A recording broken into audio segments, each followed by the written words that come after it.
to 8 a.m. Eastern Daylight Time Wednesday. Heavy with snow expected. Total snow accumulations of 12 to 18 inches. Winds gusting as high as 55 miles per hour. Areas affected include the high terrain of western and central Massachusetts. When from 8 p.m. Monday to 8 a.m. Eastern Daylight Time Wednesday. Impacts include travel could be very difficult to impossible with snow-covered roads and near zero visibility at times. Gusty winds could bring down tree branches.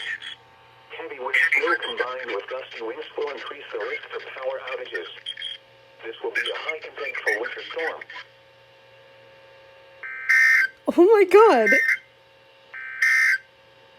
Winter storm watch in effect from Monday evening. I forgot to turn my other one on. Yeah, but Dude, I caught that on camera. What, when I was talking to you? I picked up my camera as soon as I saw your light go off. Look. Oh my god! Dude! Cannot believe I caught that. Especially with him on the phone. Oh my god.